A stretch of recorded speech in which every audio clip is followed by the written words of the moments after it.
Baik, bismillah. Yuk kita mulai bersih-bersih. Pikiran negatif itu pikiran apapun yang terkait dengan kondisi emosi kita yang destruktif atau tidak menyenangkan. Mungkin berhubungan dengan kemarahan, kecemasan, depresi, pesimis. Pokoknya melihat apa-apa serba negatif. Pikiran negatif itu lihat sisi buramnya sesuatu. Ini pikiran negatif. Lihat minuman gini aja, wah jangan-jangan ini diracun sama anak-anak ini. Saya, jangan-jangan ada yang benci saya, ada yang... Ini pikiran negatif. Mau melakukan apa saja yang diambil sisi buruknya. Ini hati-hati karena kalau kita sudah habit, pikiran negatif itu yo apa saja kita persepsi sebagai negatif. Jangankan yang memang negatif, yang positif pun dilihat sisi negatifnya. Ada orang tidak ke masjid, wah ngaku muslim kok tidak ke masjid, dasar. Nanti ada orang ke masjid, alah itu pencitraan. Alah, susah. Ada orang baik dibilang pencitraan, nanti apalagi orangnya jahat beneran. Jadi pikirannya selalu negatif. Nah, negatif thinking itu sebagian besar pikiran negatif itu banyak yang tentang diri kita sendiri. Misalnya, aku ini memang orang yang gagal kok. Aku ini memang orangnya mengecewakan kok. Nggak ada orang yang sayang padaku. Semuanya benci padaku. Semuanya ingin memanfaatkanku saja. Nah, ini pikiran-pikiran negatif. Nanti ada orang nolong kita. Wah, kamu merendahkan aku ya. Emangnya aku nggak bisa sendiri. Nggak ada yang nolong marah-marah. Ini orang nggak ada yang punya empati semua. Sulit melawan orang yang pikirannya negatif. Dibantu dianggap merendahkan. Tidak dibantu dianggap tidak peduli. Nah, ayo kita latihan. Banyak di sekeliling kita orang-orang yang berpikiran negatif. Cirinya apa pikiran negatif itu? Cirinya secara umum ada 4. Pikiran negatif itu otomatis yang pertama. Datang begitu saja. Kalau orang sudah berpikir negatif, ya tidak pakai diusahakan. Sebentar Pak, saya lihat sisi negatifnya, tidak begitu. Otomatis yang muncul itu negatif sudah. Ini sifatnya otomatis. Tidak secara sengaja dirancang untuk negatif, memang wataknya watak negatif.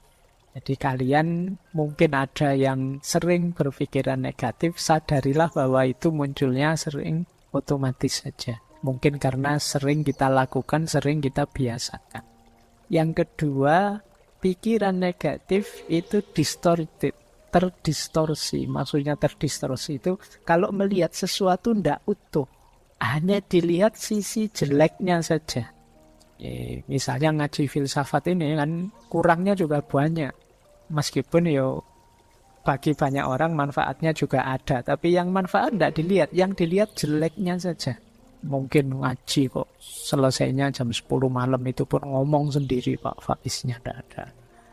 Itu memang jelek yang bagian itu. Kemudian ngaji kok tidak ada rekaman videonya, kalau direkam suara saja, saya sering dikritik itu. Biar saja lah, biar ada jeleknya untuk mancing yang pikirannya negatif. Jadi kalau tidak begitu kan tidak terpancing, tidak kelihatan kalau pikiranmu negatif. Jadi pikiran negatif itu terdistorsi. Jadi melihat apa-apa dipotong bagian negatifnya. Orang seperti ini biasanya sulit senyum. Pikirannya ruwet terus kalau ada apa-apa itu. Serba khawatir, serba cemas.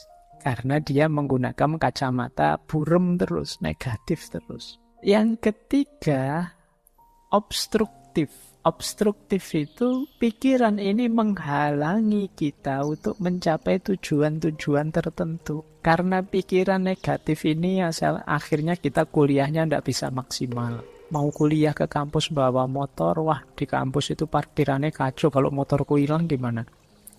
Mau ke kampus naik trans, nanti naik trans itu kadang ya tidak jelas juga, nanti jangan-jangan aku malah telat, jangan-jangan mau bareng teman, nanti malu, nanti masuk bareng mau punya motor sendiri malah anunya bareng. Jadi pikirannya ruwet, akhirnya ya tujuan-tujuan hidup banyak yang tidak terpenuhi. Itu namanya obstruktif. menghalangi kita mewujudkan keinginan. Ini berarti pikiran itu sudah negatif sudah.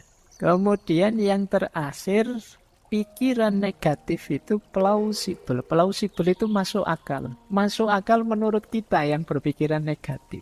Kita cari saja alasan untuk melihat sisi negatifnya. Dan mesti ketemu wong alasan itu bisa dibuat. Alasan itu kan hasil karya akal kita. Seperti saya bilang tadi, pikiran itu mau kita ajak kemana saja bisa. Wong yang salah itu yuk kita bikinkan alasan biar benar saja bisa kok. Itu yang disebut plausible. Maka pikiran negatif juga begitu. Dia didukung oleh akal kita. Mas benar itu kamu ndak usah ke kampus daripada motornya hilang. Paling dosennya ngomongnya juga gitu-gitu aja. Ndak ada menarik-menariknya misalnya. Mending di YouTube saja banyak, ngapain sih. Dan justifikasinya mesti ada. Mbok kamu sampai terancam DO pun dia bisa, alah kuliah itu kan tidak nomor 1. Masa depan tidak ditentukan oleh kuliah, sudahlah. Plausible. Yang buruk, yang negatif, yang jelek bisa kita carikan argumen biar tetap bagus. Ini ciri-ciri pikiran negatif. Jadi dia ini otomatis muncul, mendistorsi realitas, menghalangi keinginan-keinginan baik kita dan kita anggap masuk akal.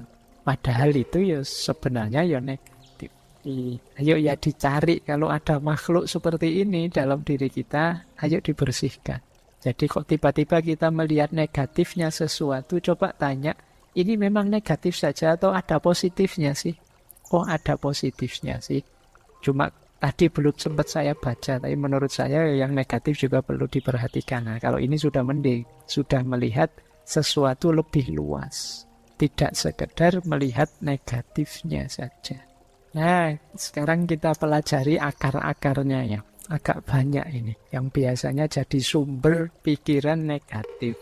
Saya ngasih contoh kuliah-kuliah saja ya. Saya khawatir kalau ngasih contoh yang dunia yang berbeda. Saya dunianya ya di kampus.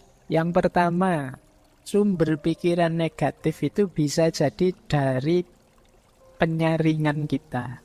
Jadi kita mengabaikan yang positif, kita saring, kita ambil yang negatif saja.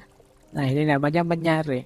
Kayak kuliah, misalnya ada mata kuliah yang kita lulus dengan nilai C+. Sementara kita ingin nilai A. Terus hanya karena itu terus mikir, berarti saya itu bukan mahasiswa yang hebat. Sudah merasa negatif. Padahal mungkin hanya mata kuliah itu yang nilainya C. Tapi kita tidak melihat mata kuliah yang lain yang nilainya A. Pokoknya hanya gara-gara itu.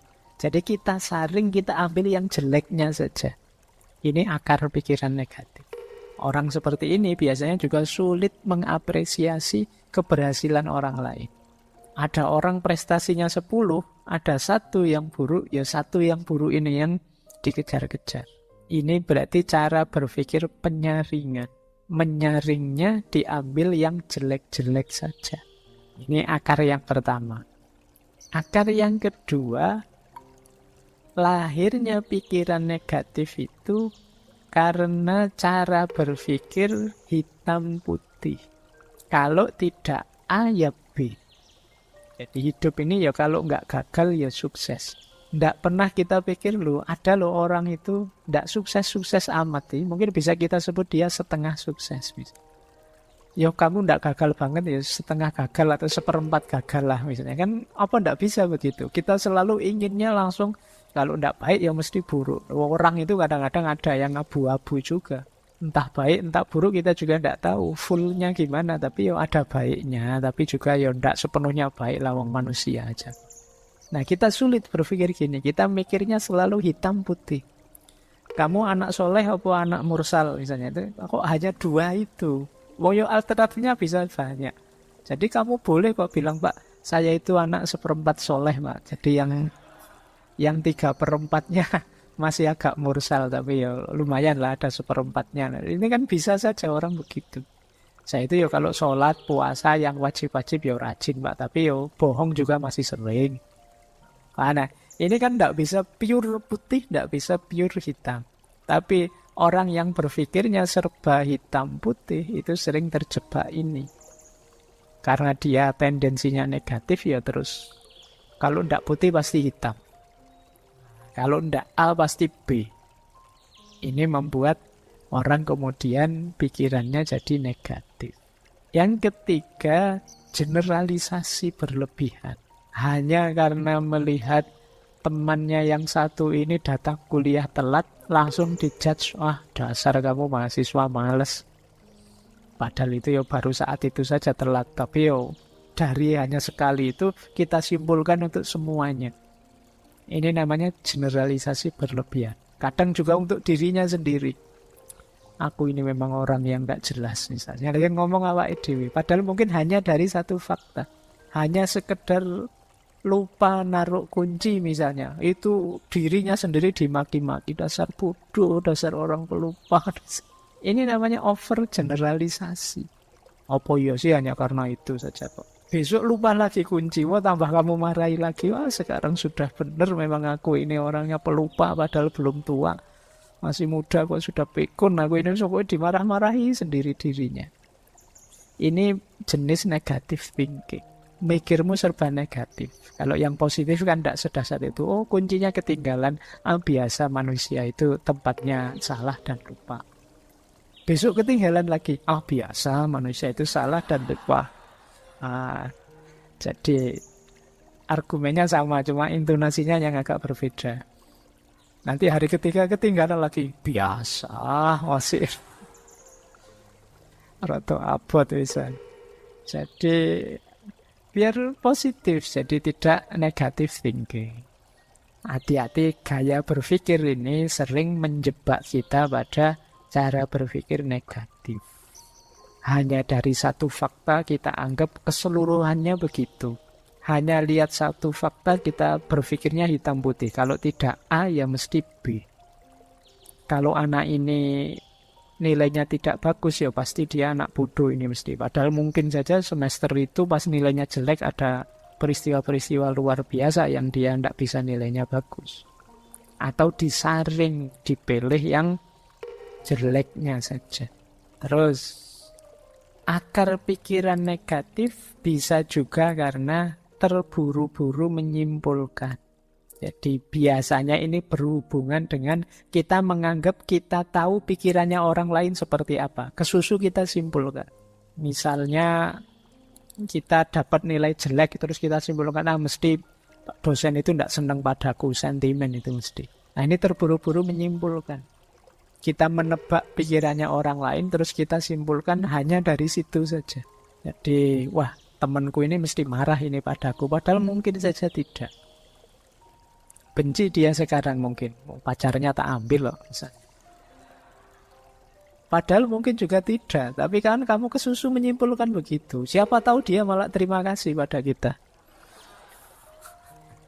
Ya kan bisa saja begitu. Terima kasih ya kamu. Saya sejak lama ingin melepas kok tidak tega malah kamu ambil.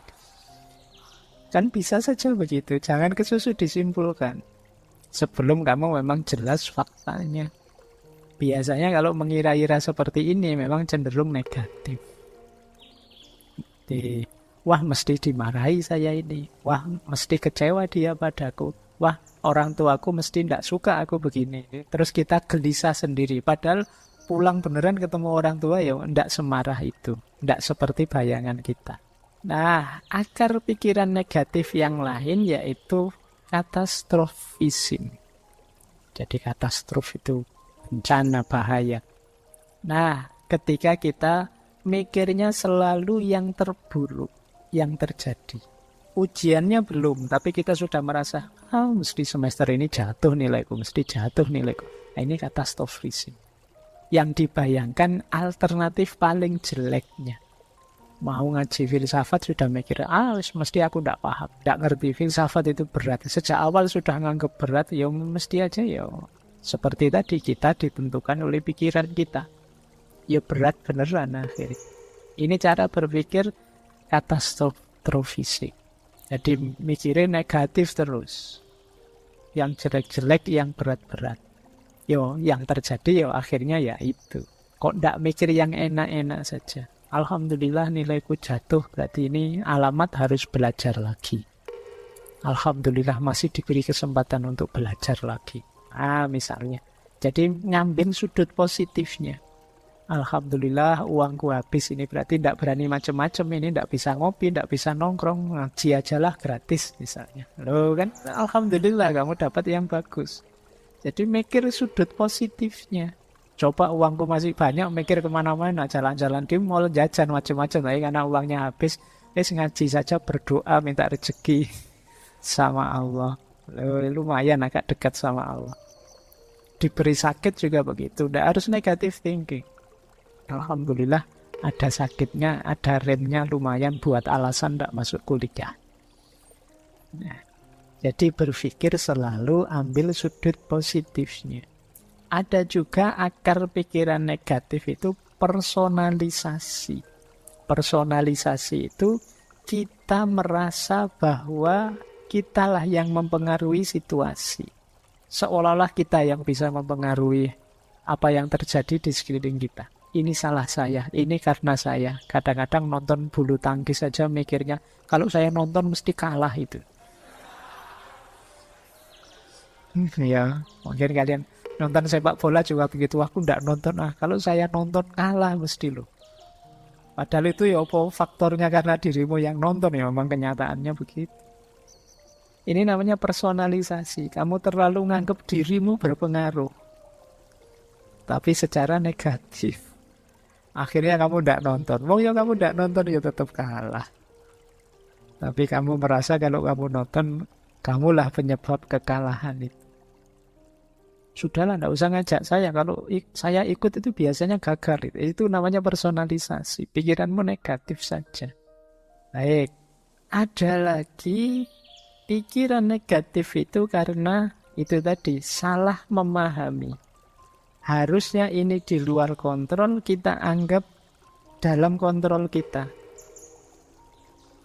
Jadi ada kan banyak hal, sering saya bilang, belajar itu usaha kita, pinter atau tidak pinter itu anugerahnya Allah.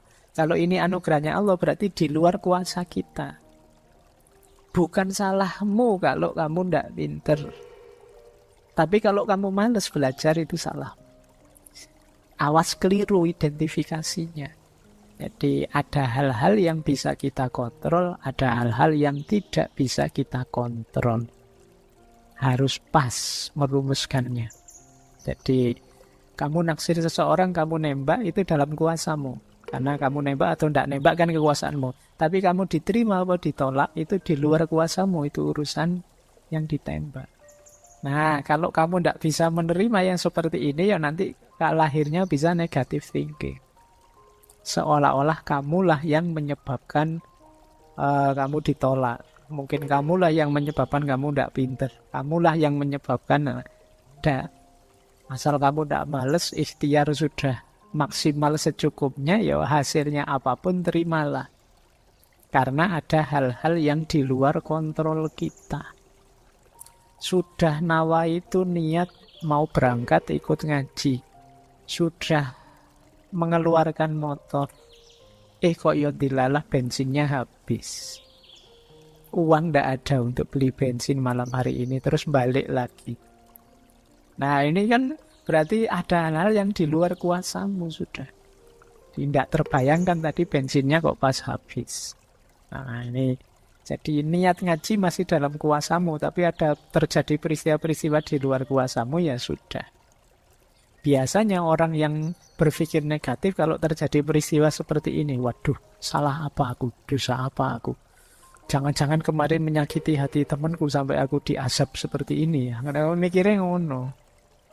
Biasa saja, memang ada hal-hal yang di luar kontrol kita. Yang penting yang dalam kontrol kita sudah kita jalankan maksimal. Di luar itu ya sudah. Baik, terus ada juga akarnya pikiran negatif itu kita keliru memahami sunnatullah. Jadi misalnya kamu mendapat nilai jelek, terus saya kok dapat nilai jelek ya, tidak apa-apa lah, memang hidup itu memang tidak adil loh, Mak. Seolah-olah nilai jelek itu karena hidup yang tidak adil, padahal ya karena kamu males saja. Tapi kamu alasan, oh hidup memang tidak adil kok, Pak. Kamu nipu orang terus dipukuli orang terus alasanmu, ya seperti ini hidup, Pak. Penuh penderitaan. Kamu mengkhianati pacarmu terus diputus alasanmu, wah ya memang begitulah cinta. Penderitaannya tiada akhir. Oh itu ya polahmu dewe sekarang sampai putus, sekarang kamu nangis-nangis. Jadi salah memahami sunnatullah tadi. Ini mirip dengan sebelumnya. Ada yang dalam kuasa kita, ada yang di luar kuasa kita. Jadi kita itu sering menjustifikasi kekeliruan kita, kesalahan kita sebagai bagian dari pola hidup atau sunnatullah. Saya itu sebenarnya ingin jadi orang baik loh Pak. Nggak tahu kok takdir membawa saya ke sini. Oh iya, untuk kamu salahkan takdir membawamu ke situ. Ya kamunya saja memang tidak serius mengarahkan hidupmu ke arah yang baik. Akhirnya kamu terseret ke situ. Itu kayak ceritanya Umar itu kan. Suatu ketika Umar bin Khattab ini menangkap pencuri. Pencurinya waktu ditangkap alasan takdir. Loh, saya maling ini kan dan berhasil maling itu kan berarti memang takdirnya Allah.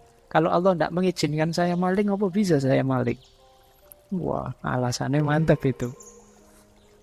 Jadi akhirnya sama Umar malah dipukuli. Lah kok saya malah dipukuli? Loh kamu dipukuli itu juga bagian dari takdirnya Allah.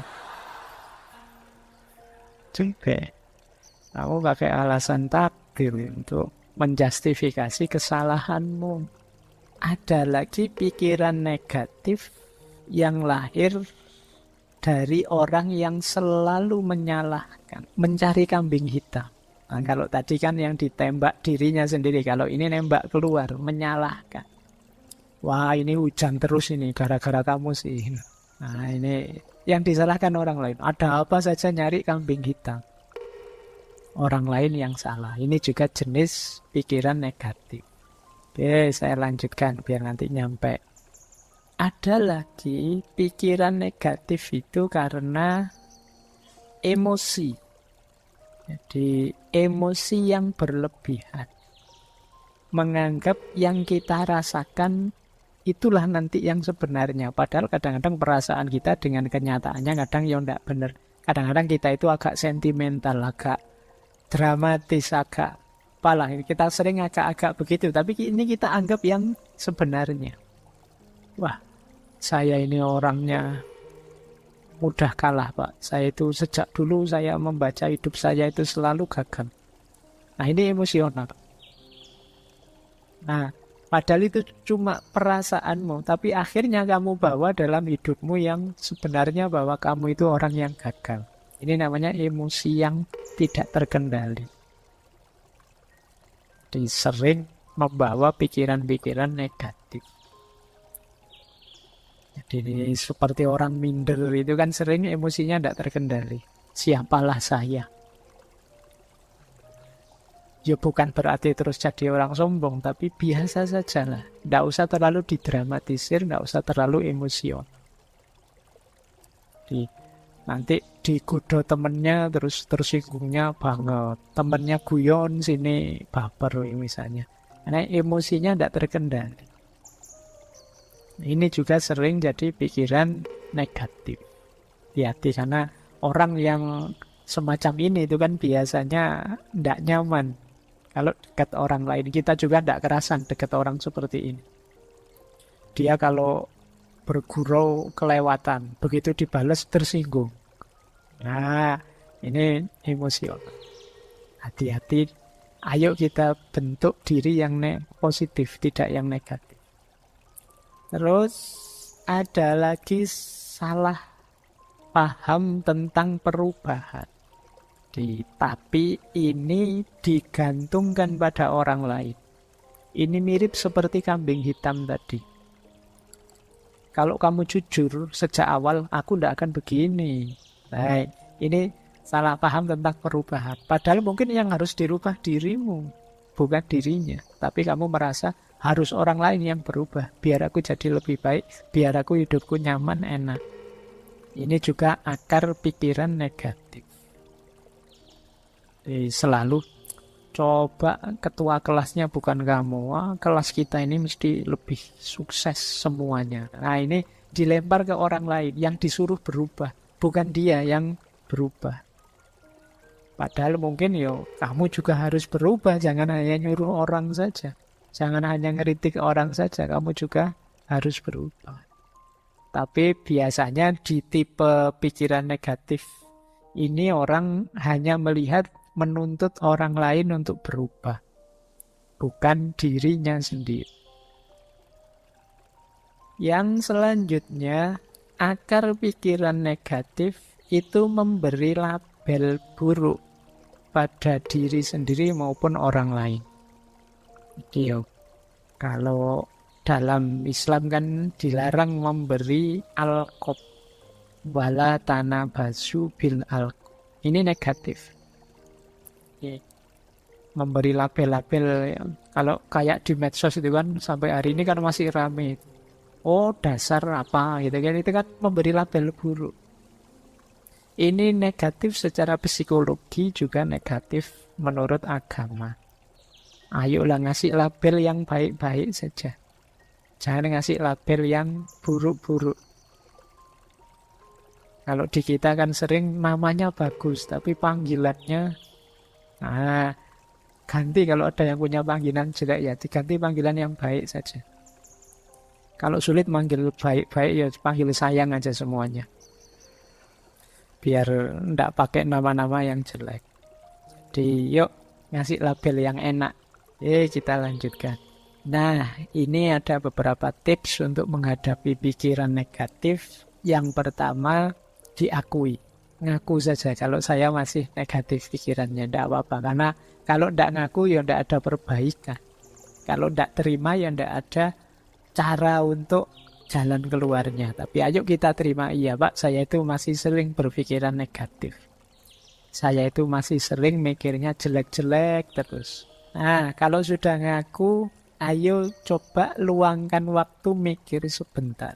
Kenapa sih aku kok berpikirnya seperti ini ya? Sumbernya dari mana? Asal usulnya dulu gimana kok aku ini jadi negatif sekali? Terus coba dihitung untungnya apa sih pikiran ini untukku?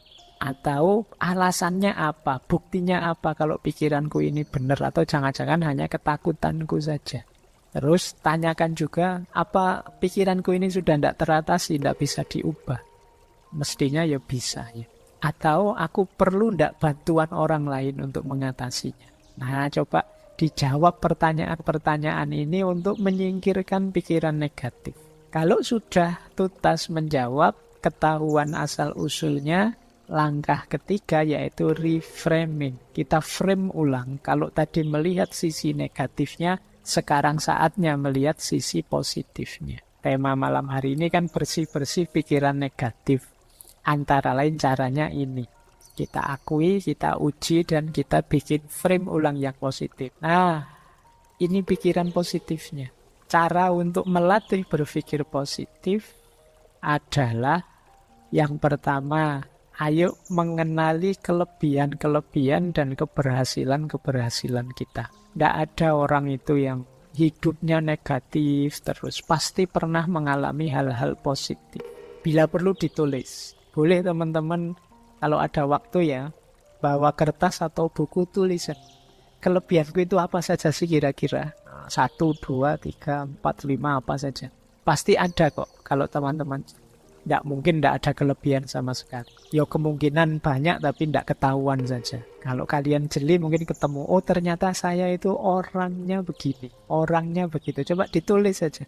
Ini membawa kita nanti pada rasa syukur. Iyalah ternyata dari sekian banyak kelebihanku, hanya satu ini tuh kekuranganku. Lah terus kenapa selama ini hidupku kok murung terus ya?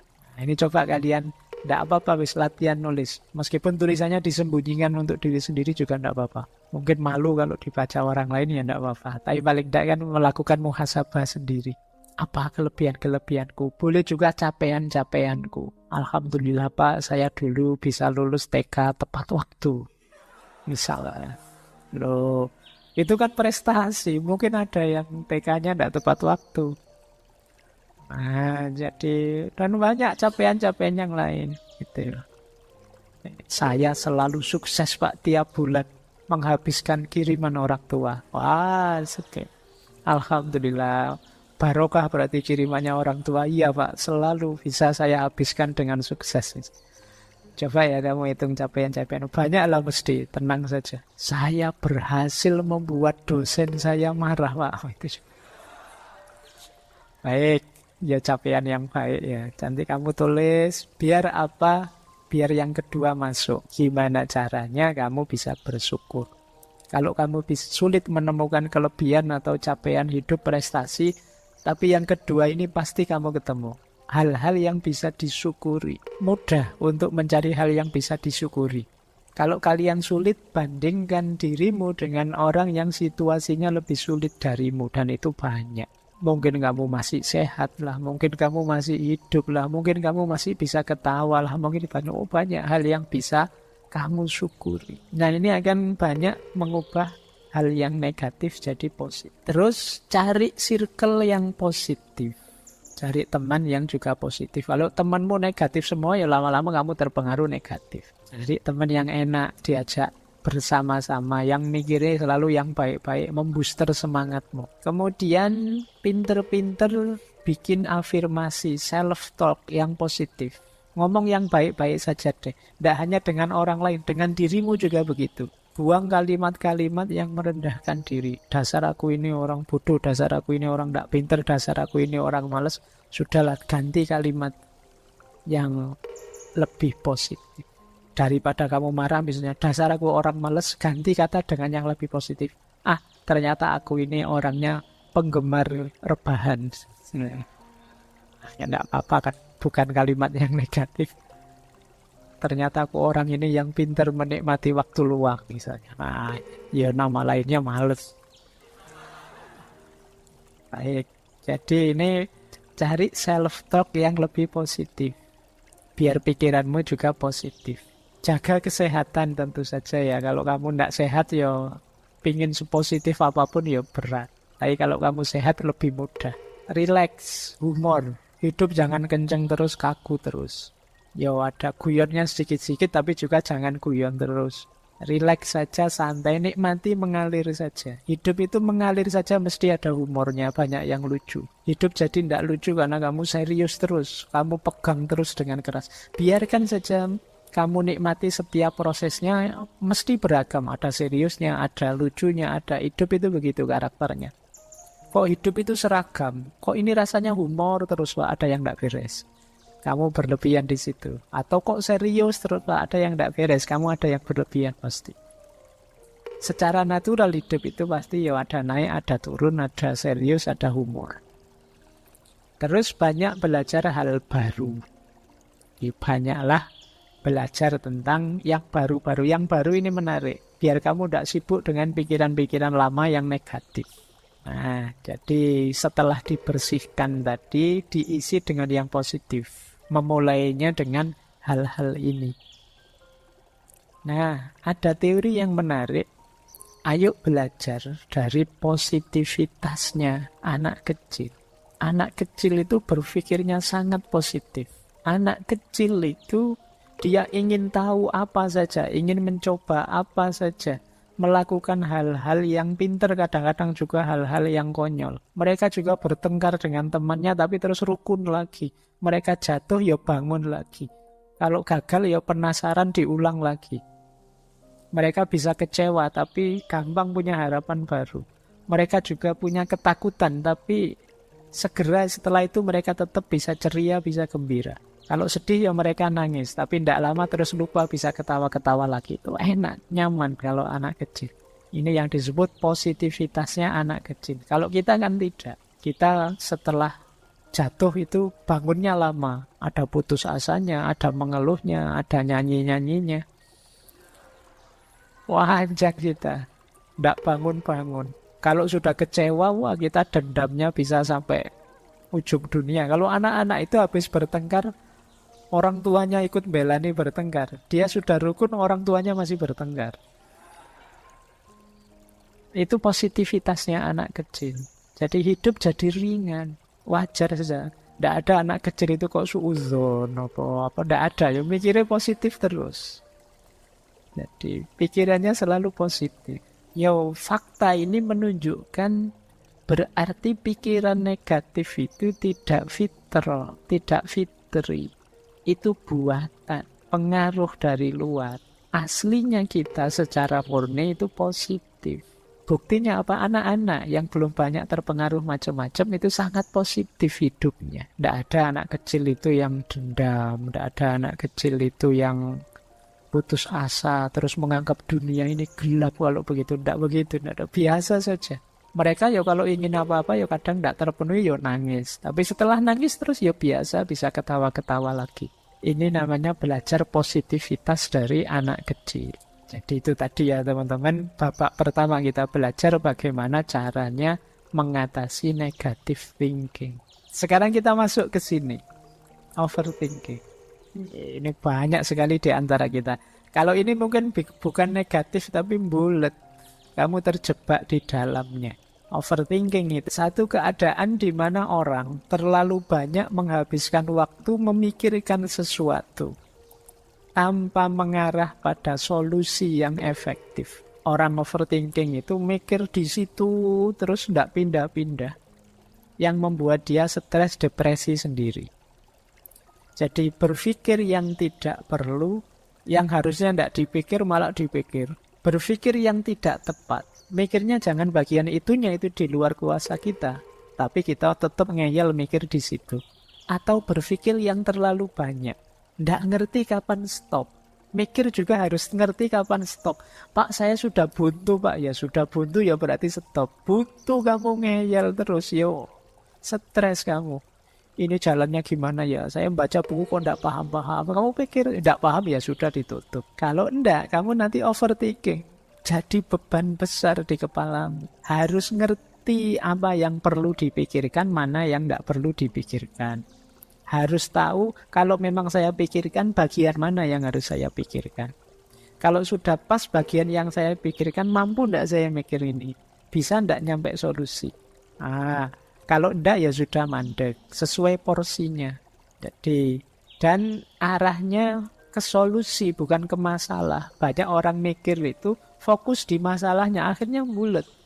Ditawari solusi apapun dicari masalahnya.